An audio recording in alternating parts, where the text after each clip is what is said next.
This conference will now be recorded.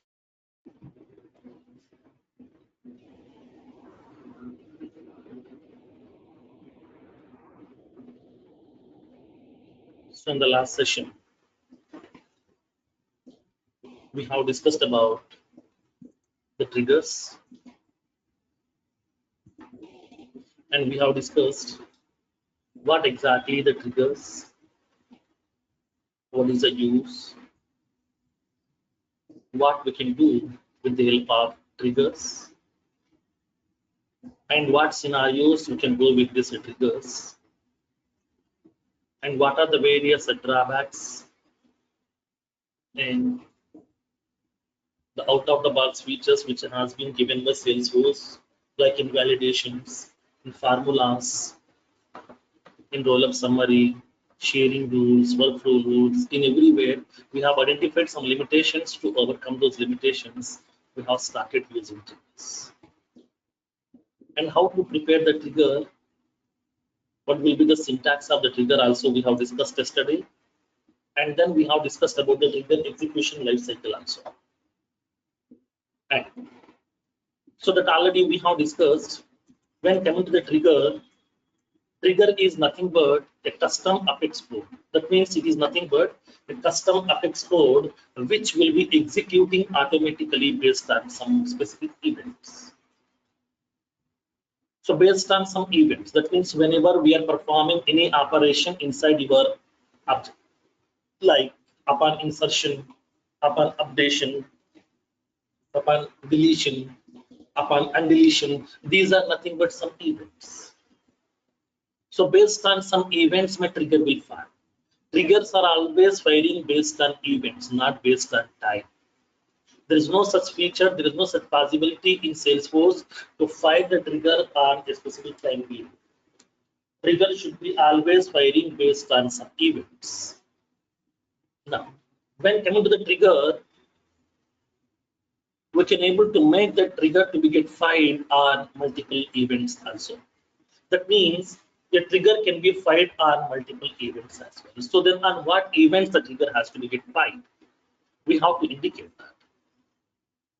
For that reason, we are going to be using this trigger events. Then what are the various events are available for the trigger? So now for the triggers, we are having the 7 events are available.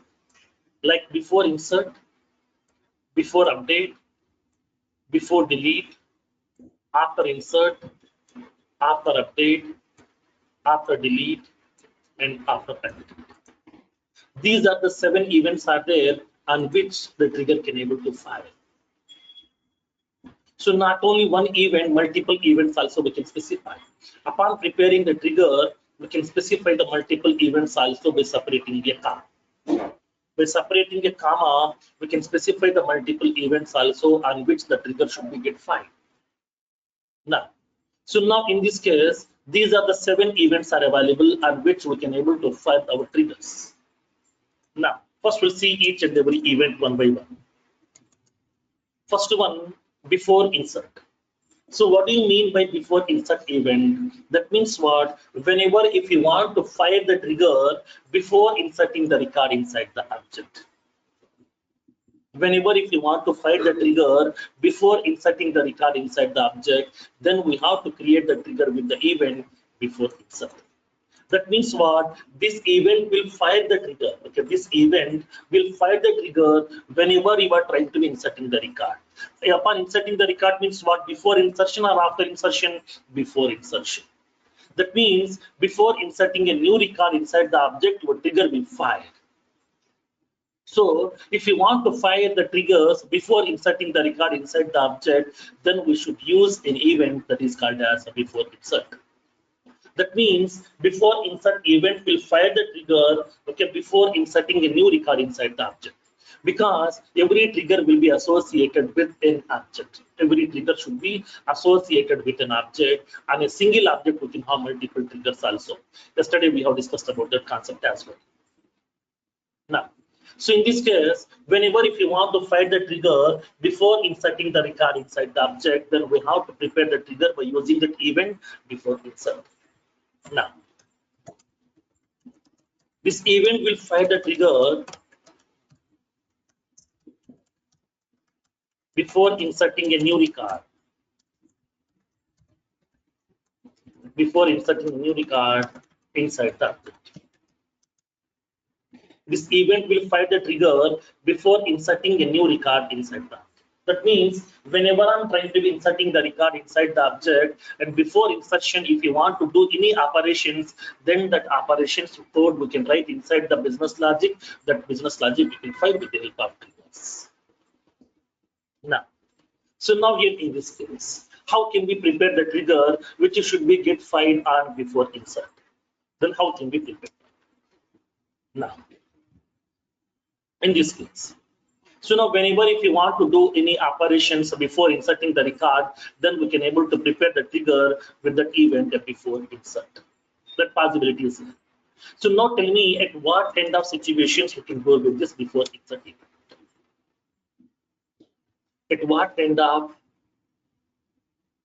scenarios we can prepare the trigger with the event before insert. During what situations we can able to prepare before insert. Now, generally, whenever I'm going to be inserting the record, before inserting the record, I want to do some validations. I want to do some validations.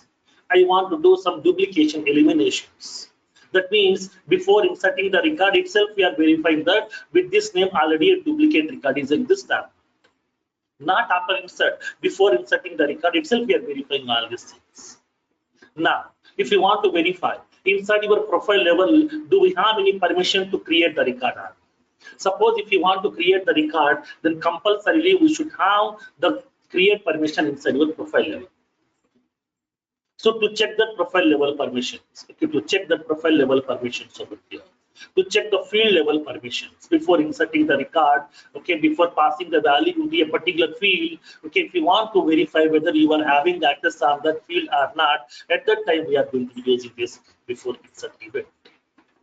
So before insert event we'll be using whenever if you are implementing some validations, whenever if you are verifying some duplication elimination, if you want to verify the profile level permissions, okay, if you want to verify the profile level permissions, if you want to verify the object level permissions, if you want to verify the field level permissions, at that time we can able to go with that before insert event.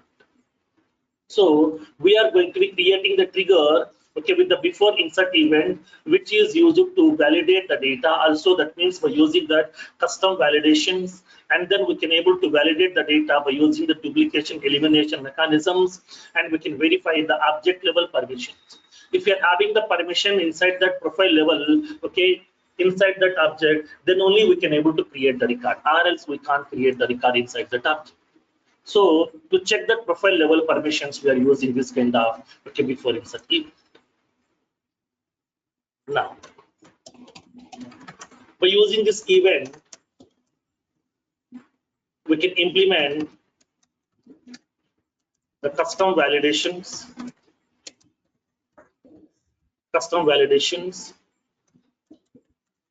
and the duplication elimination processes,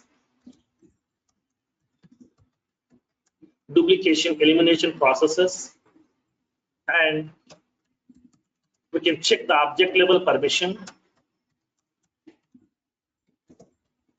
We can check the object level permissions. We can check the field level permissions, etc. We can check the object level permissions and the field level permissions inside the object level, etc. Now, why I'm giving this point is, suppose in future in the entry point of view, if they have raised a question in the interview, so at what kind of situations we would like to use that before insert event, then you can explain that. So now before insert event trigger, we are preparing whenever if you want to do any custom validations, if you want to eliminate the duplicate records, if you want to check the object level permissions, field level permissions, in these kind of situations, we can go with this before insert event trigger. So by using this event, we can able to prepare a trigger which is used to implement this kind of business logic. Now, then how can we prepare this trigger with this event? Now, how can we prepare this trigger? Now let's see practically in this case.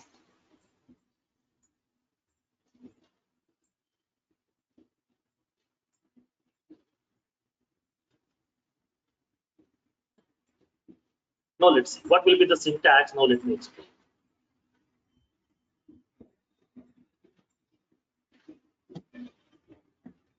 So the syntax will be trigger. I'm indicating some accounts trigger and account object. I'm indicating the event before insert. Here we can able to write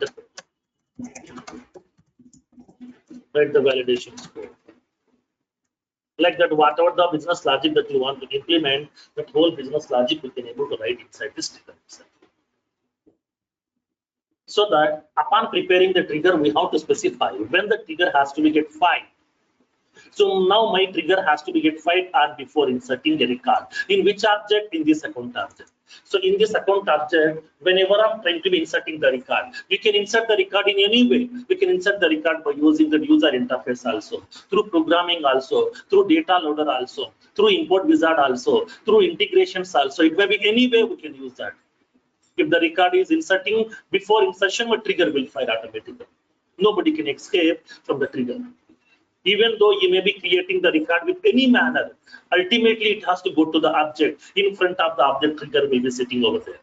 So everybody has to pass through the trigger itself, so the trigger will validate that code.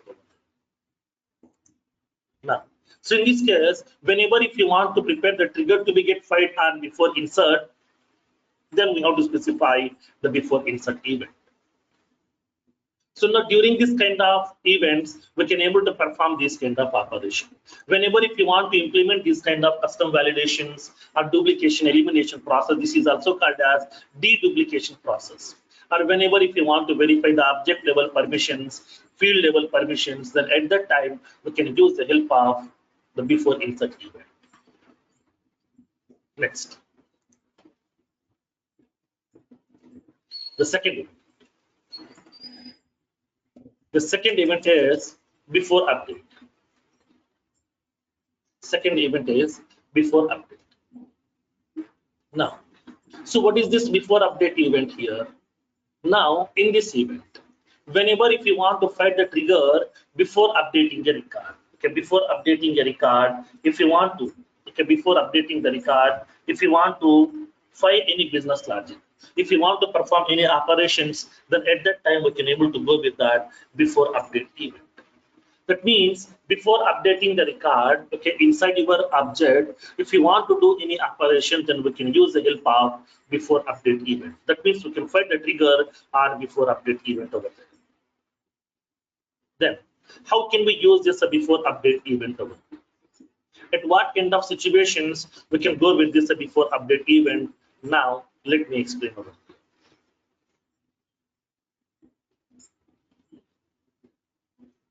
So now let's see. So when coming to the before update event, at what kind of situations we can go with this one? What are those scenarios? Can you give me some set of scenarios, okay, and which we can able to go with that before update event? Sir, for example, he has changed his phone number, and Okay. again he's typing his phone number, but it has to follow the same format. At that time, we can use before update. Like Okay. it cannot go 11 digits. We can do that. Okay.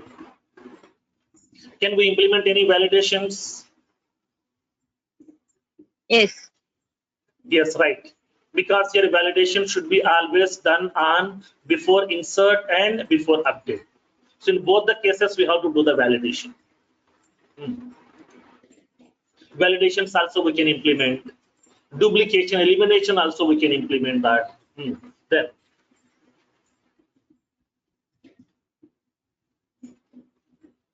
duplication, elimination also we can do. Object level permissions. Right. Because here whenever I'm going to be updating the record inside that object, then I need to verify first whether in that object level I'm having that update permission is available or not. Like for example, assume that I'm trying to be updating the record inside my object. So now, for example, I'm modifying that update, I'm modifying that account record. So now here in that account record, for me, do we have the update permission is available? I would like to cross check. Like for example, assume that we have a person, like as some Ramesh. Ramesh is one of the user. I am also one of the user. Ramesh has created one record. Ramesh has created one record inside the object. And then Ramesh has shared that record to me. Okay, Ramesh has shared that record to me manually by using manual sharing. He has shared that record to me, but upon sharing that record, he has given read-only permission to me. Only read permission he has granted to me. But I'm trying to be modifying that record. When I click on the edit button, what it has to do, it has to verify whether I'm having that update permission on this record or not. That means on that record level permissions also we can verify. So on that record, do we have any update permission is available or not? Can I update that record or not? Of course, I can update my records. Of course, I can update my records, but I can't update another person's record. Why? Because they have shared the record to me with the read-only permissions. So with the read-only permissions. I can't update that. Okay, I can't update that records here. At that time, to check that, okay, to check whether do we have the permissions are available on that record or not. So in this case, if you want to verify that profile level permission, that means object level permissions also we can verify. How can we verify the object level permission? When you go to that object level, when you go to that object level permissions, here it will verify that. We can cross check that too programmatically. Do we have update permission is available on this particular object or not? On this particular object records, do we have the edit permission is available or not? We can able to cross check that. So object level permissions also we can verify. Field level permissions also we can verify. Record level permissions also we can verify, because other person has shared the record to me with read-only permission, with read-only access. But I'm trying to be updating that record. At that time, it should not update. It has to give the message to me insufficient privileges. You don't have the access on this record. You don't have the access on this record to perform this respective operations. Of course, you are able to see the record, but you can't modify that. So in this case, we can verify the record level permission, object level permission, field level permissions, validations, and then we can do that deduplication processes. All these things we can do, okay, in this before update event. Before update event, we can able to perform all these operations also. That facility is available. So by using this before update event, we can able to find the trigger to be executed before updating a record. Whenever you are updating an existing record, before updating that record, if you want to do any operations, if you want to cross check anything, then we can able to find the trigger on before update event. Now, so in this kind of situations, we can go with that before update event inside your trigger. Now, by using this event, we can find the trigger on before updating an existing record in the object. So now before updating an existing record inside the object, if you want to perform any operation, then we can write that business logic inside the trigger with the event before update. Now, in this case, during what situations we can go with this before update event? By using this event, we can implement the custom validations and the deduplication processes,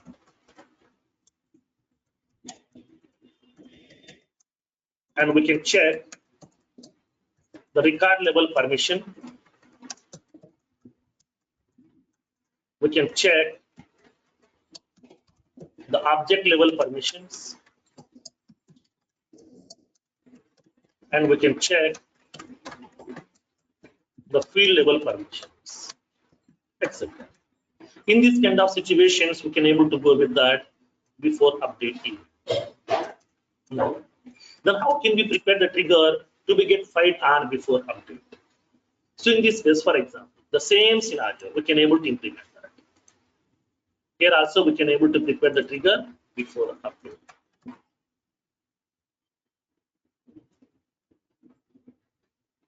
Now, so in this case, we are going to be using this before update event. So before update event is going to be used to perform the operations like custom validations, deduplication processes, verifying the record level permissions, object level permissions, field level permissions, all these things. Now, third event, before delete. So what this event will do, this event is going to be firing the trigger whenever you are trying to be deleting the record. Whenever we are trying to be deleting the record, before deletion, okay, before deletion of the record, if you want to perform any operation, then we can able to write that operations code inside this trigger. Now, so now here in this case, before delete event, then before delete event will fire the trigger whenever you are trying to be deleting the record, not after deletion. Before deleting that record, it will fire your trigger. So before deletion, if you want to do any other operations, then we can able to do that operations as well. For that reason, we are using this before delete event. So now here in this case, so let's see. This event will fire. This event will fire the trigger before deleting the record. Before deleting the record from the object. Whenever we are trying to be deleting the record from the object, before deletion, if you want to cross-check anything, if you want to verify anything, then we can able to verify those permissions as well. Now, so now tell me in this case, during what kind of situations we can go with this before delete event? Custom validations. No, because validations will be firing always and before insertion, before deletion. Sorry, before operation, before insertion. For object level permission. Before the parent record. Sorry? Removing the child records before the parent records. Remaining the? Removing the child records before the parent records, or like vice versa. Okay. Any more thing? We can check the object level permissions. Okay. Before the position of the status position is closed, I don't want to delete the record. Okay. That means record level permissions also we can verify. Suppose somebody has shared a record to me. So now they have granted read write permission. Okay, read write permissions. That means I can see the record, I can modify the record. But I'm trying to be deleting the record. Do we have the permission of that record to delete? No. Only the owner can delete that record. So in this case, what happened? So whenever if you are going to be implementing some certain functionalities, like if you want to verify that object level permission, that means do we have the permission to delete my records itself or not? Like for example, assume that I'm doing bank transactions. Every day I'm performing some bank transaction through online banking or through by using net banking, also by using ATM centers, whatever, anything. Now, what are the transactions that you have done? Those transactions information is storing inside the database. When you go to that, your transactions list inside your bank application through online, also we can see those lists. Can you remove those lists over there? No. Even though it's has been done by you, you can't delete those transaction lists because I don't have the delete permission. That means on that object, I don't have any delete permission. No delete permission is available on that object. I can create the records.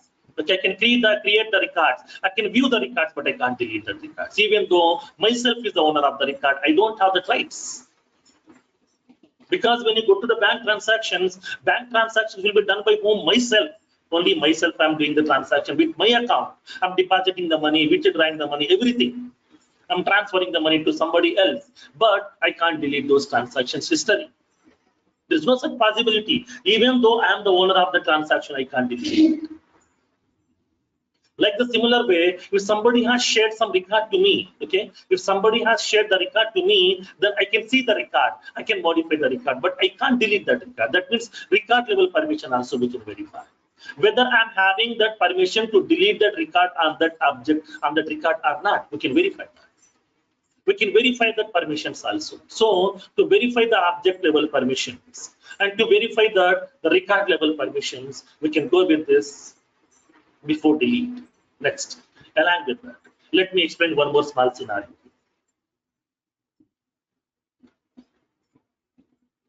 For example, I'm having this account object. So I'm having an account record. I'm having an account record. For this account, I have one related contact is available. Okay, I'm having one related contact. I'm having one related contact is there. So between this account and contact, what is the association? Lookup. Between account and contact, we are having lookup association, which has been given by Salesforce by default. Now, as part of lookup association, whenever I'm deleting that account record, whatever the related contact should be existed as it is. As part of lookup functionality behavior, upon deleting the parent record, only parent has to be removed, child should be existed as it is. Child should be existed as it is. Now let's see what will happen in this case. There is a contact called as a test contact, test account over here. There is a contact. Now let me verify. In this case, first of all, let me verify how many contacts are available. Totally 41 contact records are available inside my object. Now I'm removing this account record here. This is the account record which I'm removing right now. For this account, we are having one related contact is available with the name test account. Now click on delete. Once you click on this delete button, now it is trying to be deleting my account record over here. My account record has been removed successfully. Okay, my account record has been removed successfully. What about the related contact here? Contact also will gone or not? Yes, it is removing over here. Now let me show. Now just refresh this user interface. Already we have 41. Now refresh this user interface. How many is available? 40. But as part of lookup behavior, upon removing the parent record, only parent record should remove, child record should be existed as it is. But what it is doing right now, it is deleting that child record also. But I don't want to do that. I want to prevent that. I want to break this kind of functionality. As part of my business, I don't want to delete the contact. I want to make the contact exist as it is. Then how can we do that? So before deleting that account record itself, what we need to do, we have to verify whether do we have any related contacts are available or not. If these are available, then we have to break the relation between this account and contact. When? Before deleting the account, not after deleting the account. Once the account is deleted, already by that time contacts are also already gone, nothing. So that before deleting that account record, I want to verify do we have any related contacts are available or not. If these are available, then I want to prevent the deletion of it. Next, one more scenario. For example, assume that. For example, I'm having a hiring manager object. This is the hiring manager record is available, some Praveen Kumar. Now he is associated with a position called as Salesforce Marketing Cloud Consultant. Okay, there is a position. Now, when you go to the position object, we can see this record here. Salesforce Marketing Cloud Consultant position is available over here. Now, let me go with all the position records. We are having totally 2 positions are available. Salesforce Marketing Cloud Consultant position is available right now inside the position object. So previously, we have so many position records, but the previous session, I have created a scheduled job. I have created a scheduled job which is verifying the closed positions and data that has been removed automatically over here. Those position records has been removed by my scheduled job. Let's see, when I go to the recycle bin, so it has removed those position records. Let's see, these are the position records has been removed by my scheduled job over here. My scheduled job has been run, so it has removed all these records. That's what I'm having, only these 2 position records are available. So now here in this case, now, so in this case, there is a related position record is also available right now. Now,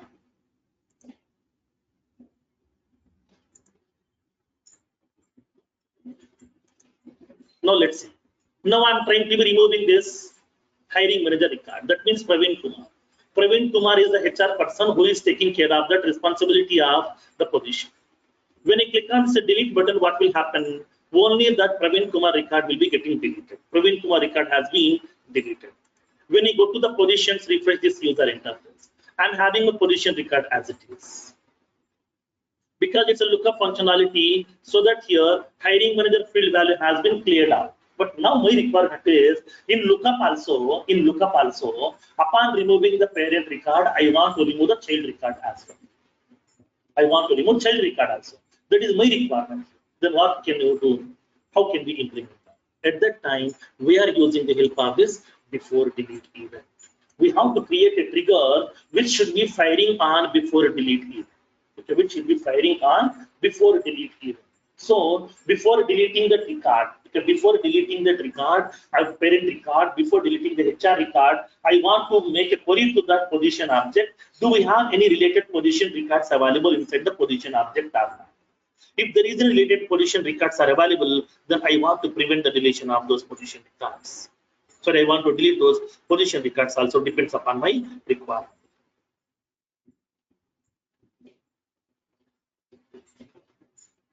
Now, so now here in this case, so whenever if you want to implement this kind of certain functionalities, then we can go with that before deleting. Like if you want to verify the profile level permission, that means object level permissions and the record level permissions. If you want to delete the related records, okay, from the child object, okay, in the lookup association. If you want to prevent the deletion of the child records, okay, in the lookup association given by Salesforce, then at that time we can use the help of this before deleting. Now, let me go to the note point. By using this event, we can implement the business logics to verify the record level permissions, object level permissions, to remove the related childs in the lookup relationship,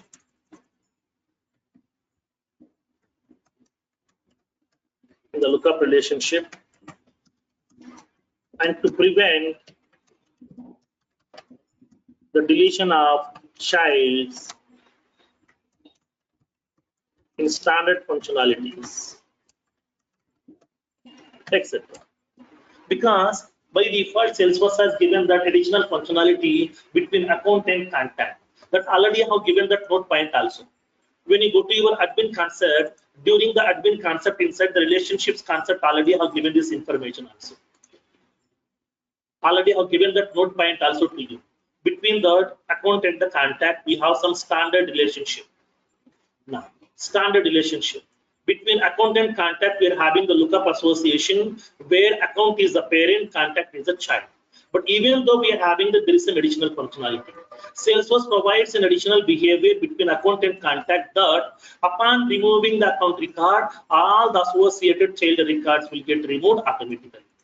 Then how can we prevent that? We can break this additional behavior with the help of Apex programming through triggers. I have given that point already during the admin concept itself, during the relationships feature. So with the help of this trigger, we can able to break this kind of functionalities also. That's what I have given this note point over here. So now we can prevent the deletion of the childs in the standard functionalities given by Salesforce. Okay. Now, in this case, then how to prepare the trigger right now?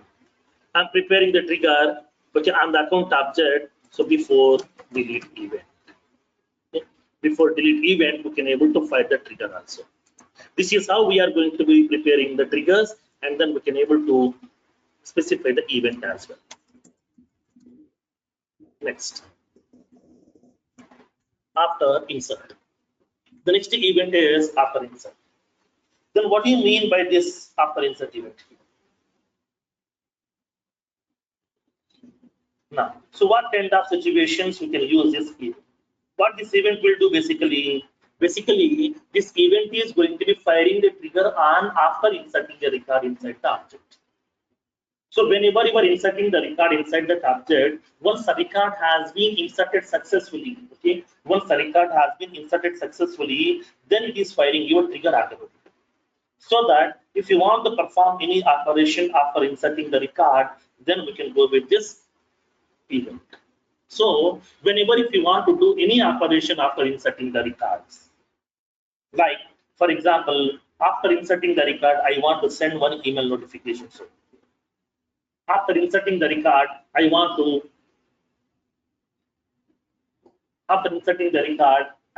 send one email notification. And after inserting the record, I want to share the record to some other people. After inserting the record, I want to assign the record to some other people as well. And then once the record has been getting inserted, I want to update, okay, I want to update that roll-up summary field value. That means here, so as of now, we are having 0 childs for that account. So once a child record has been created, it is updating that roll-up summary field value as 1. That means 1 child is available right now because 1 child has been inserted successfully. Now, in this case, what happened? Whenever if you want to send any email notifications, okay, whenever if you want to send any email notification, whenever if you want to implement any sharing mechanisms, if you want to implement any assignment mechanisms, whenever if you want to update that roll-up summary fields, then at that time we have to go with that after insert event. So after inserting the record inside the object, if you want to do any such kind of operation, then we can write with the help of this after insert event within the trigger itself. Now, let's. This event will fire the trigger after inserting a record inside the object. Once the record has been inserted successfully inside the object, then it is going to be firing my trigger. It will fire the trigger once the record has been inserted successfully inside my object. During what kind of situations we can able to go with this event? Now,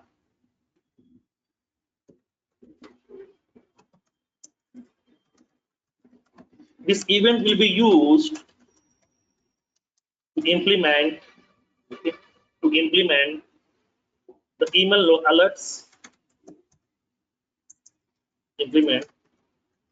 sending the email alerts to users, comma, to share the records to the users, to assign the records to the users, and to update the roll-up summary field values, etc. Whenever if you want to implement any sharing mechanism, custom sharing mechanisms, I want to share the record automatically. I want to share the record. Once the record has been inserted successfully, then I want to share the record to the respective users. So at that time, the custom sharing mechanisms also we can able to implement with the help of this after insert event.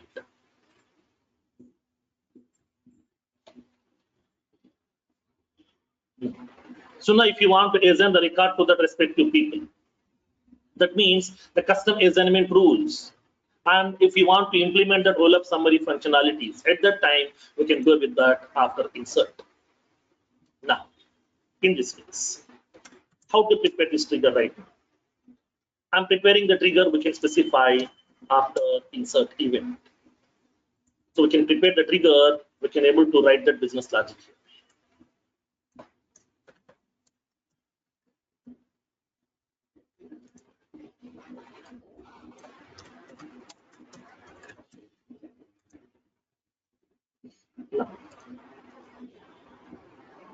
Next one. After update. Here also the similar kind of situations. Once the record has been updated successfully, okay, once the record has been getting updated successfully, if you want to perform any such operations over, if you want to perform any such operations after updating the record, then we can write that business logic by creating a trigger which will be having that event after update. After update event will fire the trigger once a record has been updated successfully. Once a record has been updated successfully, if you want to fire the trigger, then we have to use the event after update event.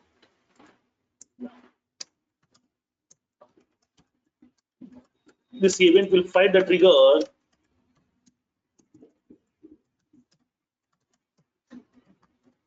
after updating an existing record.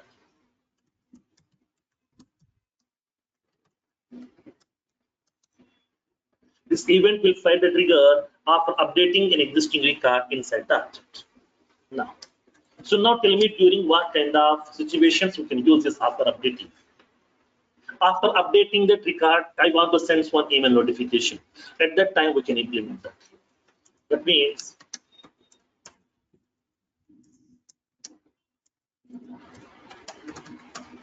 by using this event, we can implement sending the email notifications to the users and then updating the roll-up summary field value, updating the roll-up summary field values also, and then we can implement the custom sharing mechanism, and we can implement the custom assignment mechanism, custom assignment rules, etc. Because assignment rules are always firing after insertion, after updation. Sharing rules are always firing after insertion, after updation. Like that here, we can implement our own custom assignment rules also, because Salesforce has given the assignment rules for only for two objects. For the lead object, we have lead assignment rules. For the case object, we're having case assignment rules. Suppose if we want to implement the assignment rules for the other objects in Salesforce, then at that time, we have to implement by our own with the help of the triggers by using this events called as after update. So that we can create our own custom assignment rules also to assign the record to the respective users at one time. Now, in this case also we can able to prepare the trigger as well with the event after update.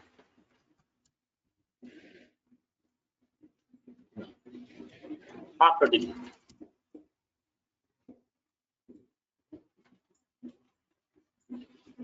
After delete. So what is this event over here? During this event, what kind of operations we can do? What is the functionality of this event over here? Now, what this event will do, this event is going to be firing the trigger whenever your record has been deleted successfully from your object, automatically it will fire your trigger.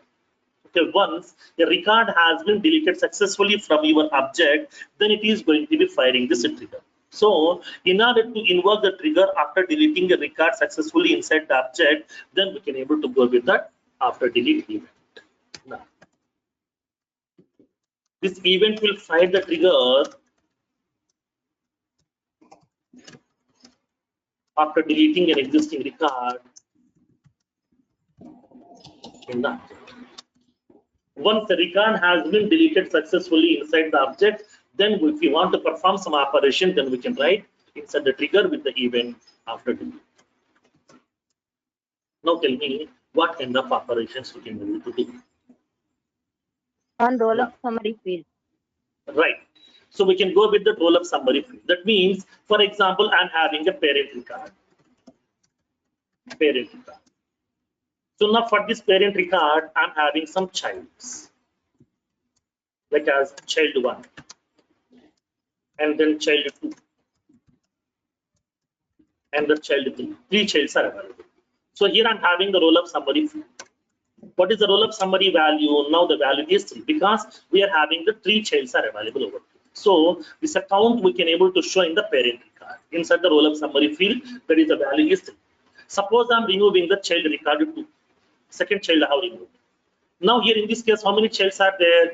2. So once the child record 2 has been deleted successfully, then it is going to be updating these values to 2 over there. That means we don't have 3 childs now, we are having only 2 childs right now.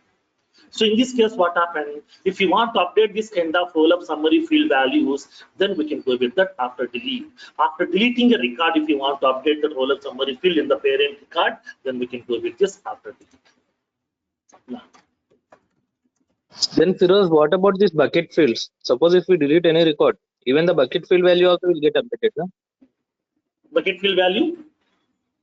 No, in the bucket field also, suppose if I took any sum and the record 2 is having some like 10,000. Before Okay. deleting that total value is like 1 lakh, and after deleting the second record, which is the value of 10,000, even the bucket value also will be also getting, the bucket value also represented automatically. But here bucket field value, we no need to update that because that is not a part of that object. Okay, that is not a part of object because it is not a field of my object. Bucket field is one additional field we are creating inside the report only. report, yes. Report only, that's it. But it is not part of my object. So we no need to update through by writing some additional code. Okay. Okay.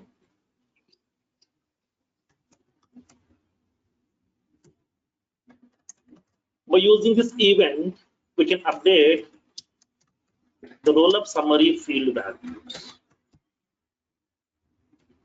We can update the roll-up summary field values. Next. The next one is after undeleting. You know, what do you mean by this after undelete? After undelete means what? Once a record has been getting deleted, the record will go into the recycle bin. In the recycle bin, the record will be available for the next 15 days. So in this 15 days, at any point of time, we can restore the record back to the actual object. That facility is available. Now, whenever I'm restoring this record back, for example, whenever I'm restoring this record back, for example, assume that.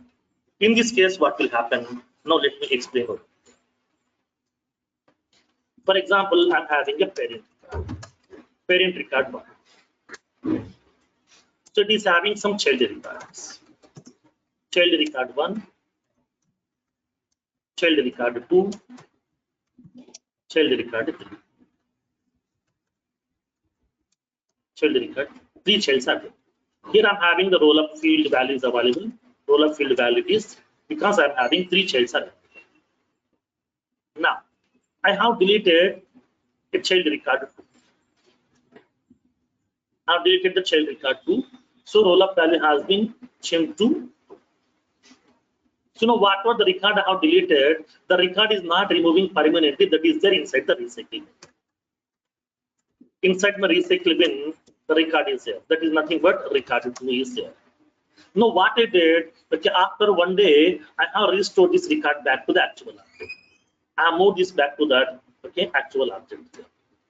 Child 2. Child 2 has been restored.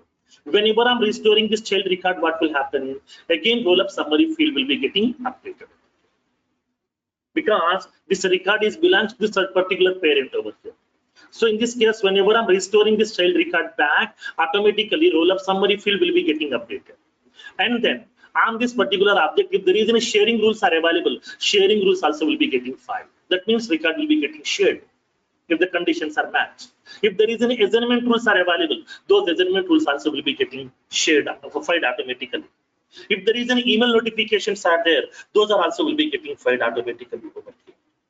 So now here in this case, what happened? Whenever I'm restoring the record, nothing but undeleting, nothing but record is coming into my object over here.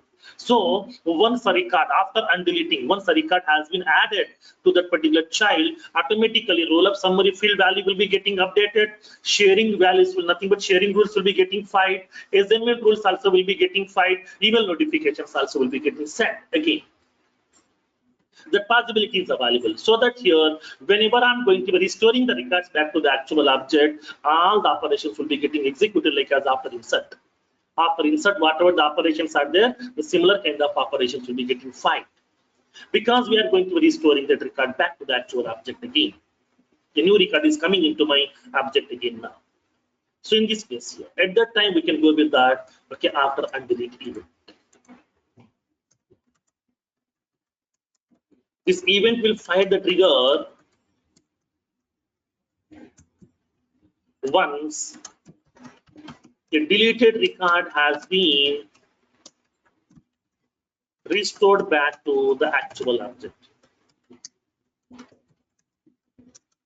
This event will get fired. This event will be firing the trigger once a deleted record has been restored back to the actual object.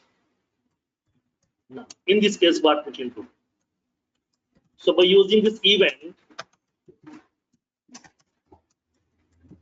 we can implement the sending email alerts,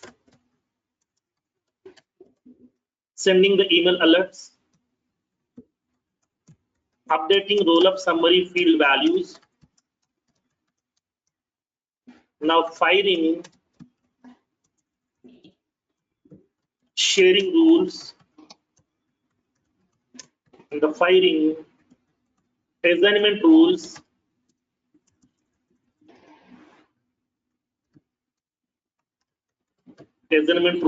etc. In order to implement all these operations, we are using the help of an event called as the after and delete event. Here also, we can able to prepare the trigger with this particular event.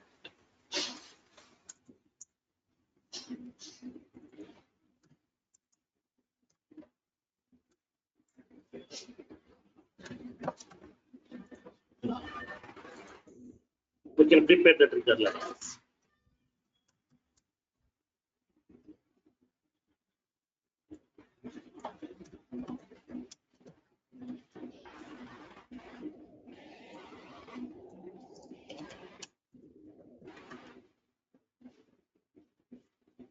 So these are the 7 events are available as part of your events. So whenever we are going to be preparing the triggers, we are using these 7 events. But not only one event, we can able to use multiple events also over here. Upon creating the trigger itself, we can able to find the trigger on multiple events also. Like for example, I want to prepare the trigger over here. The same trigger. This is the trigger I would like to execute. I want to find this trigger on the multiple events. How can we find this trigger on multiple events? Now I want to find this trigger before insert also, after insert also, after update also, after delete also, like that on multiple events also, we can able to find the trigger. So that we can specify the event names by separating a comma over.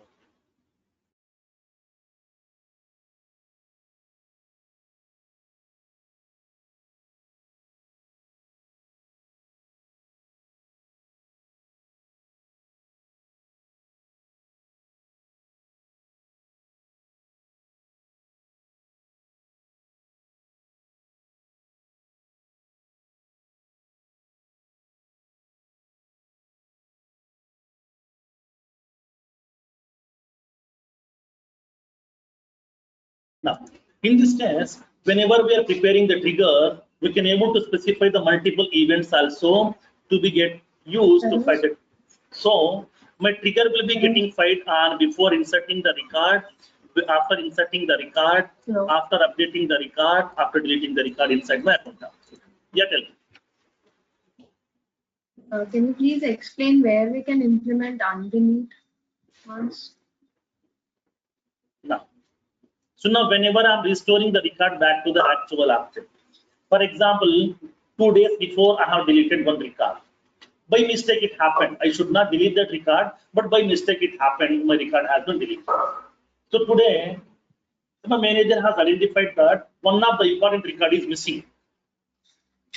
So he has sent an email notification to me that might be you have deleted this important record. So please bring back this record again back to my object. So I went to the recycle bin. I have selected the record. I have clicked on undelete button. So record has been restored back. Whenever the record has been restored back, then what kind of operations it will do? Once the record has been restored back, it will be updating the roll-up summary field value again, and then it is firing the sharing mechanism. It is firing the assignment mechanism. It will be sending the email notifications. All these operations it will do over.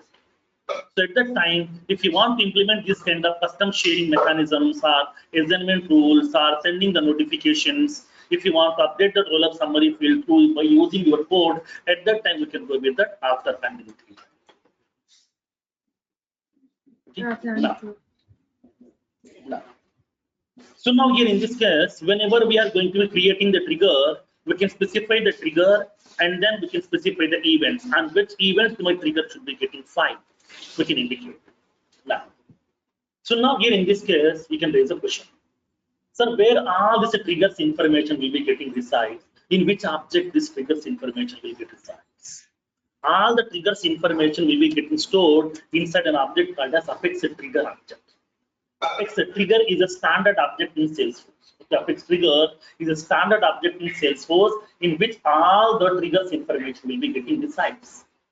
What are the triggers that are prepared? All the triggers information will be getting stored inside an object called as Apex trigger object. Already told you all the Apex classes information will store in the Apex class object. Like the similar way, all the triggers information will store inside a object called as Apex trigger object. All the triggers information will get resides inside the Apex trigger object. In this case, that will be storing inside a file, right? That means each and every trigger code will be storing inside a file, right? Yes. If it is storing inside a file, then what is the extension of that file? Whatever the Apex trigger code is available, that Apex trigger code will be storing inside a file, then what is the extension of that file? I want to know that. Each and every Apex trigger file code will be storing inside a file with extension .apxt. Okay, .apxt. If it is Apex class, it will be storing inside the file with the extension .apxc. C means class, the T means trigger. So each and every trigger code will be storing inside a file with the extension .apxt. Now, each trigger code will get stored inside a file with the extension .apxt, Apex trigger. Okay, Apex trigger. Now, so these are the objects internally using the Salesforce over here in order to store all the triggers information. Now, these are the total 7 events are available. It's a common question in every interview. So now, what are the various events are available inside your trigger? So these are the 7 events are available.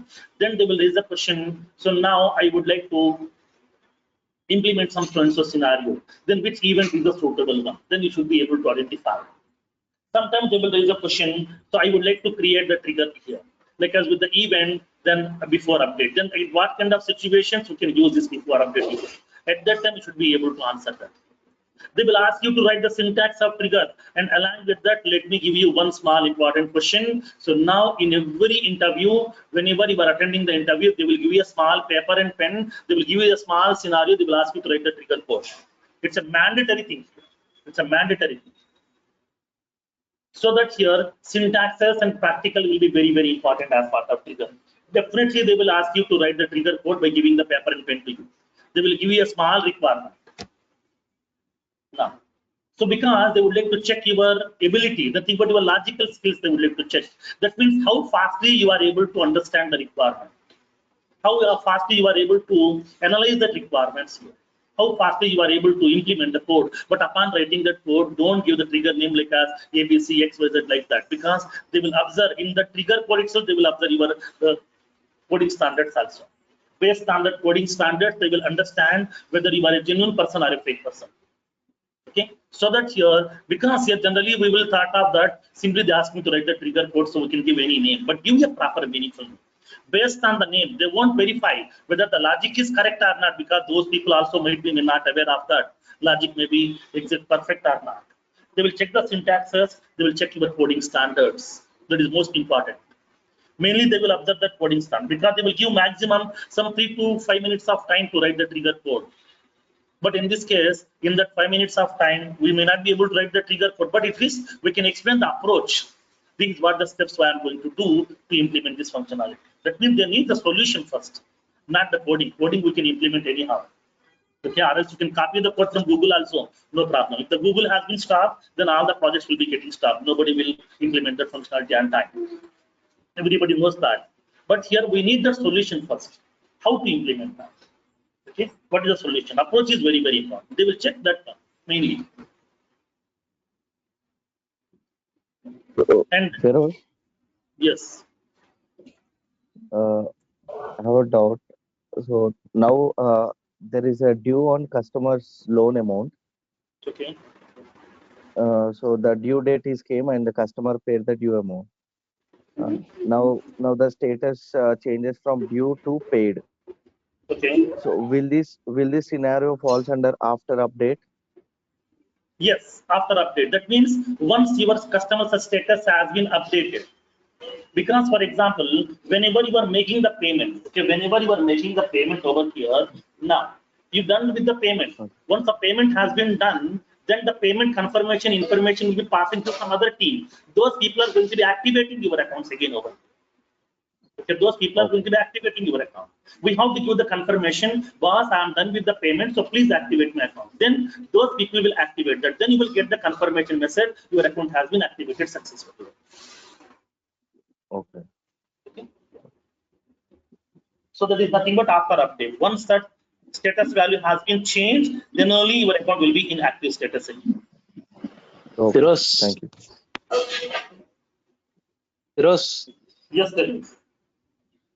if we created a record, there is a record ID will get created automatically, right? Right.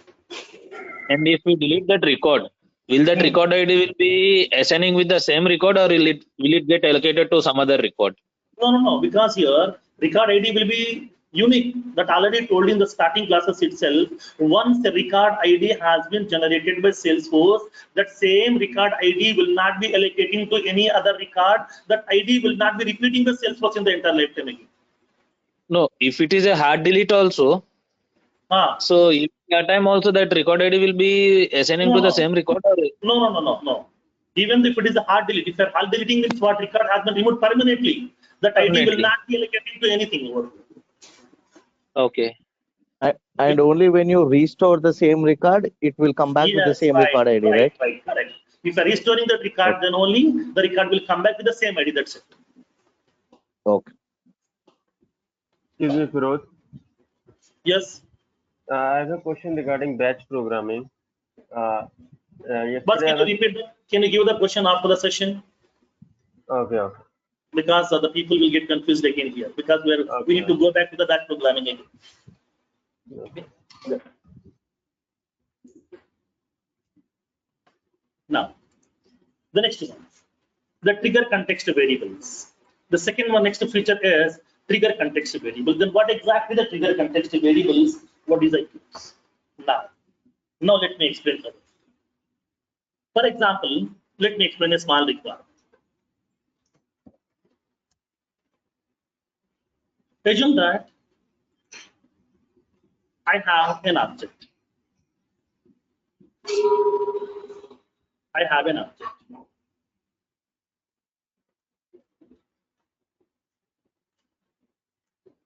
object. This is some lead object.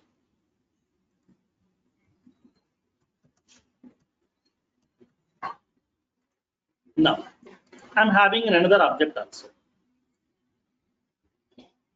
I have another object with the name prospect.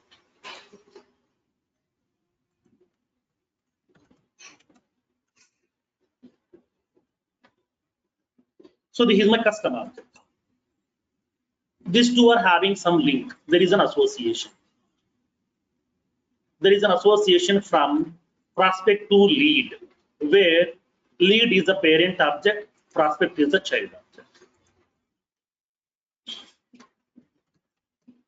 This is the parent and this is the child. So these two are having the association with the lookup. There is a lookup association is there between these two objects. There is a lookup association between these two objects, where lead is the parent and the prospect is the child. Now, two objects are available. I have mapped association also between these two objects. Now, Now I'm having the requirement like this. Now I'm having a requirement. The requirement 1.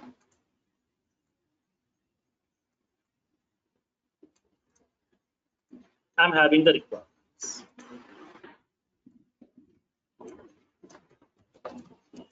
Requirement. As part of my requirement here, the first one is whenever I'm going to be creating a new lead record, okay, upon creating the new lead record, I want to make few fields mandatory. While creating lead record, make sure email and annual revenue and phone fields are required.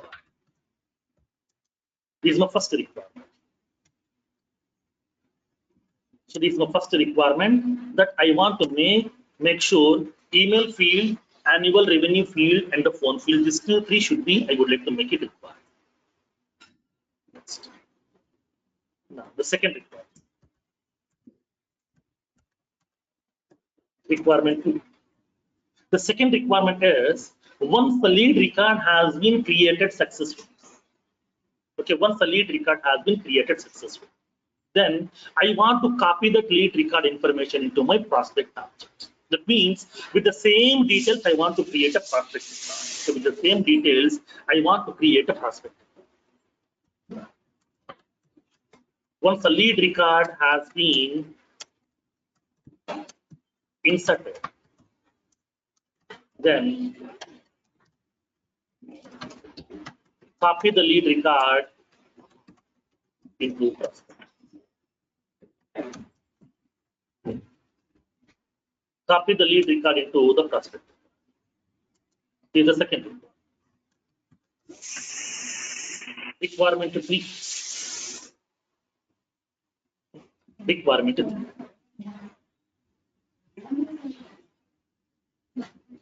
In the third requirement, what I want to do is once the lead record has been copied into the prospect successfully, then what I need to do, then I would like to send the email notification.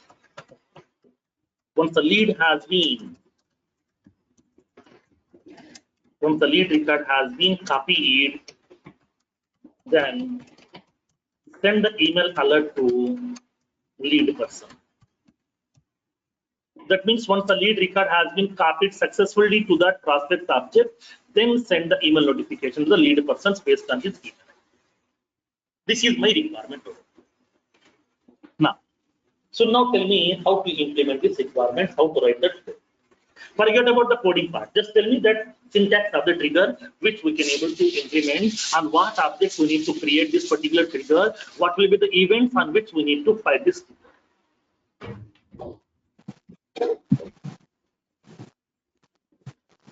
Before insert first.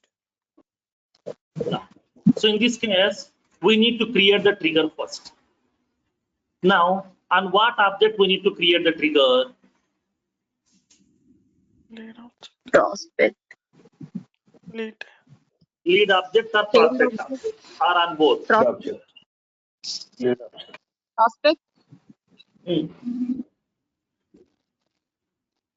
What is the requirement here? First requirement is while creating the lead record, please make sure that email and annual revenue and phone fields are required. That means where I'm creating the record, lead object. So before creating the lead record, I want to do the validations over here. So we need to find some business logic. Then in this case, what needs to be done? We have to create a trigger on lead object. So I'm creating a trigger on lead object. Trigger, lead trigger on lead object. So now, what is the event in this case? I need to write the event before insert because validations has to be done on before insert and before update also. Okay, before. These are the two events on which I'm going to firing my trigger. My trigger should be getting fired on before insert and before update over here. Both the events it has to fire. And then here I'm writing the validation code. Write the validation code. So before inserting the record, before updating the record, I want to do the validation. So over here for that one, I have written that validation code. Now, next. After that, first requirement is over. Now, second requirement, I'm creating one more trigger here. For that one, what we need to do, I'm creating one more trigger. Once the lead record has been inserted successfully, then copy the lead record to the prospect. Then what we can do, I'm creating one more trigger. Trigger, lead trigger 1 and lead object. So when this trigger has to be get fired after insert, that means once the lead record has been inserted successfully, I want to write the business logic. Write the business logic to copy the record. To copy the record. This is the second. Next, third one. I'm creating one more trigger on that same object over here. Trigger, lead trigger 2. This is also firing after insert, nothing but once the lead record has been created successfully, then I want to send the email notification also. So write the logic to send the email notification. Send the email alert. So I'm preparing 3 triggers over here on the same object. Now the first trigger is going to be firing on before insert event and then before update event. The second trigger, nothing but lead trigger 1, lead trigger 2. Both are firing on what? After insert, after insert. But as part of my requirement, what I need to do, first of all, I would like to copy the record. Then only I want to send the email notification to the lead person's email ID. Then in this case, here what happened? I'm having 2 triggers are available inside my lead object and my lead object, which will be firing on after insert, after insert. Now tell me how can we control? That means which trigger will fire first? Either this one or either this one. How to inform to Salesforce? Boss, please execute the trigger this one first because I want to copy the lead record into prospect first, then execute this next trigger to send the email notification. In this case, what happened? When coming to the triggers, we don't have any such controlling order of triggers. We don't have any features in Salesforce to control the execution order of the trigger. So even though we are having the capability, Salesforce is permitting us to create the multiple triggers on that same object, but as a best practice, always create only one trigger inside it. For an object, maintain only one trigger for an object. Don't maintain multiple triggers. Why? Because this kind of problem will be getting arised. Suppose if you're having multiple triggers are available on the same object with the same event, which trigger will execute first, which trigger will execute next, we can't decide. We can't indicate that. There is no such controlling orders. There is no such features in Salesforce to control the execution order of the trigger. It's randomly it will pick up. I don't know at what order it will do. So in this kind of situation, to avoid this kind of problems, as a best practice, always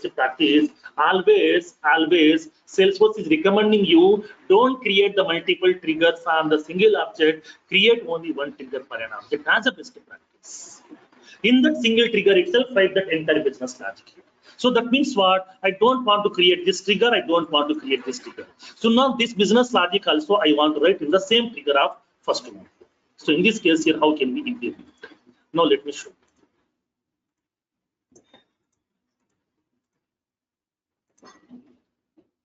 Now then how can we implement this kind of functionality? So in this case, I don't want to create this trigger 1. So now in this one, what I want to do, now this business logic also I am going to write it inside this itself. Now when you want to execute this business logic after insert of that record here. So I'm adding this event after insert. After inserting the record, I would like to execute this business logic also. And after that, after inserting the record, I want to perform some more business logics also. What is that business logic here? I want to send the email notification code also. So that I'm writing this email notification code. So whatever the order you want to execute, you can write in that same order over here. Remaining 2 triggers you can able to remove from your Salesforce instance. So in this case, as a best practice, instead of maintaining the multiple triggers on a single object, we can maintain only one trigger per an object. It's a best practice. It's not a rule. It's not a rule. We can create multiple triggers also on an object, but if I'm creating multiple triggers with the same event, this kind of situations will be getting happen. This kind of problems will be getting happen. To avoid those things, we are using the help of single trigger per an object.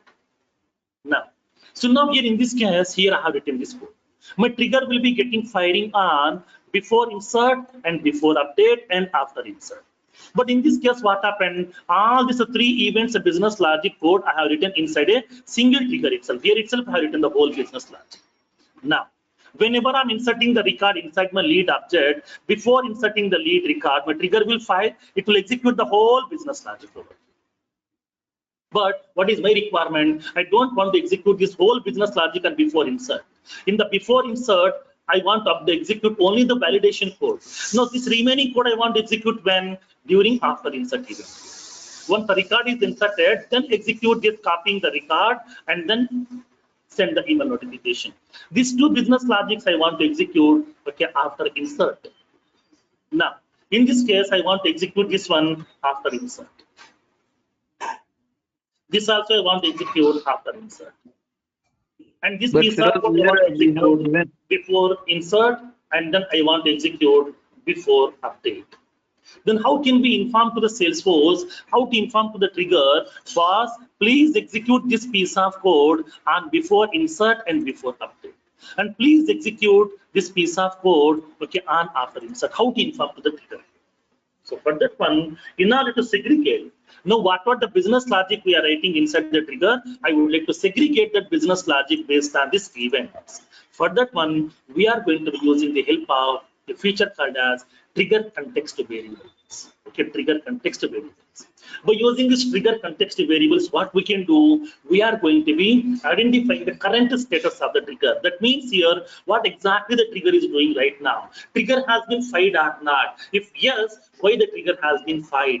Because of which operation? Because of which event? Whether it is insert event or not? Yes, if it is an insert event, what the trigger is doing right now? Whether it is about to insert or insertion is already done. We can identify the current status of the trigger. Then based on that, we can inform this is the piece of code we need to execute after insert. This is the piece of code we have to execute before insert. So for that reason, to identify the current status of the trigger, we are going to be using that trigger context variable. Based on the trigger context, we can able to segregate this piece of code. We can indicate that this is the piece of code please execute on before insert. This is the piece of code which you have to execute after insert. So in this case, how can we inform to the trigger here? How can we verify the trigger context? Now let me show you with the help of the trigger context variables. What are the various trigger context variables are available inside your Salesforce instance? Now let's see. Now trigger context variables are used to identify the current status of the trigger, okay, current status of the trigger. Whether the trigger has been fired or not. If the trigger has been fired, because of which event trigger has been fired? Because of insert event or update event or delete event or undelete event or what?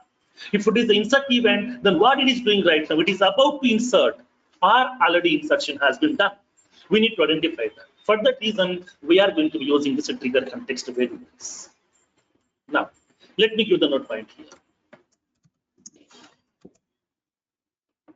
By using these features, we can identify the current status of the trigger. Current status of the trigger, so that we can segregate. We can segregate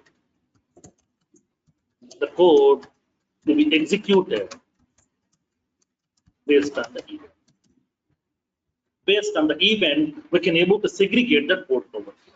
That means what? We can inform to the Salesforce, boss, please execute this piece of code in the before insert event. Please execute this piece of code on after inserting the record. So now for that one, to indicate that we are using this trigger context variables. Then what are the various trigger context variables are available? In trigger, we are having 10 trigger context variables available.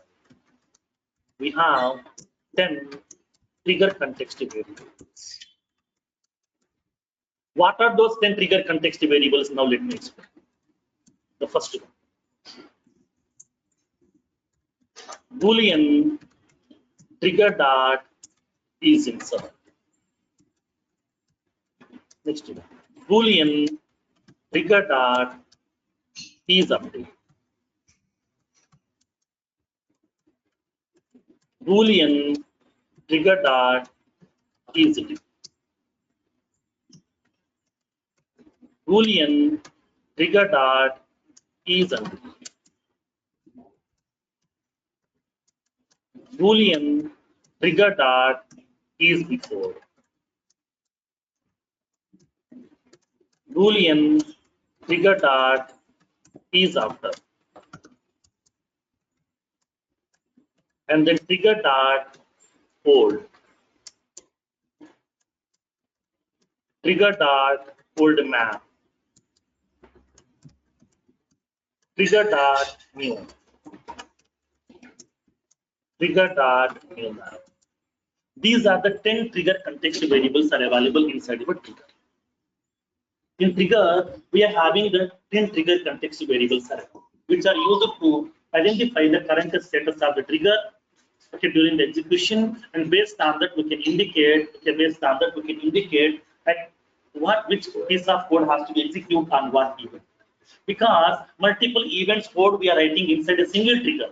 Because the same trigger will be getting firing on multiple events also, but in each and every event I want to fire some different business logics. In this case, which piece of code has to be executed on what event we can able to invoke, we can inform to the Salesforce with the help of this trigger context variables. Like we have trigger dot is insert, trigger dot is update, is delete, is undelete, is before, is after. These are the various context variables are available, which are purely returning the result in the form of Boolean parameters, either true or false. Based on that, here we can able to implement that piece of code. We can segregate the piece of code by using this trigger context variables, and then we are using this 4 collections. These are the collections which are comes under magic tables of your triggers. These are the magic tables internally maintaining the Salesforce. These are in the form of collections.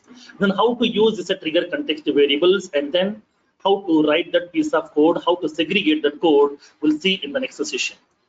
In the next session, we'll see how can we utilize this trigger context variables and everything. We'll see practically in the next session. Firoz, Yes. suppose I